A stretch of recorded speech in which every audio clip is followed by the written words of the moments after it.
sekalian, Badan Pusat Statistik atau BPS telah merilis data terbaru terkait perkembangan jumlah kendaraan bermotor sampai tahun 2018. Total pada tahun 2018 jumlah kendaraan bermotor mencapai 146.585.579 unit. Menurut data Gabungan Industri Kendaraan Bermotor Indonesia atau GAIKINDO, memprediksi bahwa terdapat kenaikan sebanyak 5% setiap penjualan kendaraan bermotor tiap tahunnya. Selinear dengan hal itu, maka semakin banyaknya kendaraan bermotor, maka semakin banyak pula emisi yang dihasilkan, serta menipisnya bahan bakar untuk sumber energi. Perlu diketahui bahwa polusi udara luar ruangan menjadi penyebab utama kematian dini di dunia keempat, dan kerugian ini diperkirakan membebani ekonomi global dengan biaya tahunan yang tidak sedikit, yaitu sebesar 225 miliar US dollar.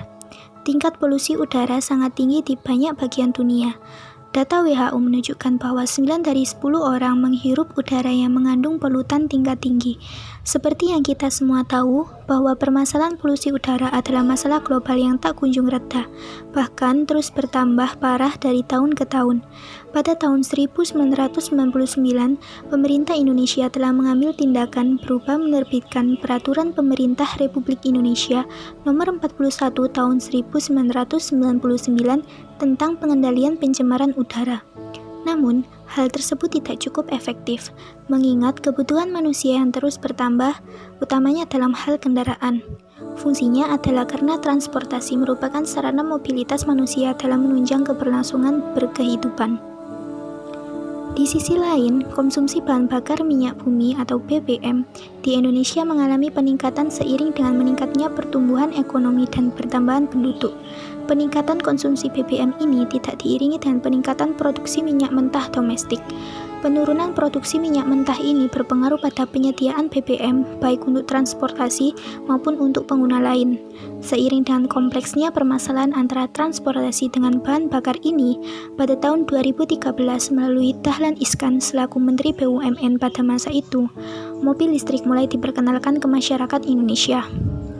Pemerintah kembali mengupayakan mobil listrik melalui Peraturan Pemerintah Nomor 55 Tahun 2019 tentang percepatan program kendaraan bermotor listrik berbasis baterai atau Battery Electric Vehicle untuk transportasi jalan.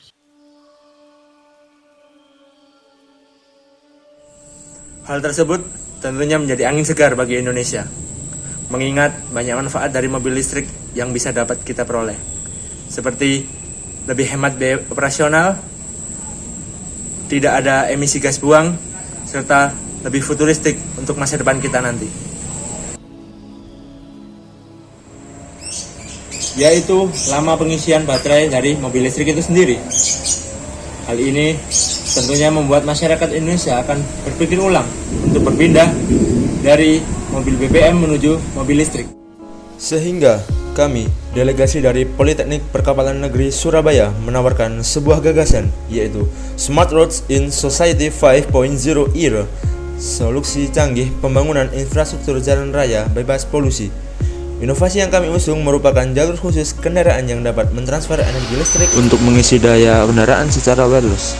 Pada jalur tertentu, ditanamkan koil sebagai penghantar listrik. Prinsip kerja dari Smart Roads atau jalur pengisi daya untuk mobil listrik sama dengan prinsip kerja transformator, di mana terdapat sepasang koil dengan muatan magnetik yang dipasang pada dua perangkat yang berbeda, yaitu ditanam di sepanjang jalan dan juga pada mobil listrik. Nah, koil sendiri berfungsi sebagai media transmitter energi yang dihubungkan ke arus listrik. Apabila kedua koil elektromagnetik tersebut didekatkan, maka akan menghasilkan medan magnet yang juga menghasilkan listrik. Kemudian, listrik yang dihasilkan tersebut akan terserap oleh sirkuit charger yang ada di dalam perangkat untuk kemudian mengalirkannya ke penyimpanan daya. Selaras dengan program yang telah dicanangkan oleh pemerintah perihal percepatan penggunaan mobil listrik, maka dari itu kami mengusung sebuah produk yaitu Smart Roads dengan manfaat sebagai berikut. Dengan menggunakan mobil listrik yang ramah lingkungan, maka secara otomatis akan mengurangi emisi gas buang yang menyebabkan polusi udara. Manfaat yang kedua adalah untuk menanggulangi persediaan bahan bakar sebagai sumber energi yang semakin hari semakin berkurang. Dan manfaat yang ketiga adalah mobil listrik dapat terus berjalan tanpa harus berhenti untuk mengisi daya karena sepanjang jalan terdapat koil sebagai transmitter energi. Dengan adanya inovasi Smart Roads, 5 permasalahan global yang tercantum pada SDGs atau Sustainable Development Goals secara perlahan namun pasti akan teratasi. 5 hal yang dimaksud adalah kesehatan, energi, infrastruktur dan inovasi, kota dan komunitas yang berkelanjutan, serta penanganan perubahan iklim. Menuju Indonesia Sustainable Development Goals 2030 tentu saja bukanlah hal yang mudah. Perlu adanya kontribusi dan kolaborasi dari berbagai pihak untuk turut serta menyukseskan cita-cita pembangunan dunia ini. Di sini kami mengajak kita semua untuk bersama-sama mengambil peran dalam mewujudkan Sustainable Development Goals 2030.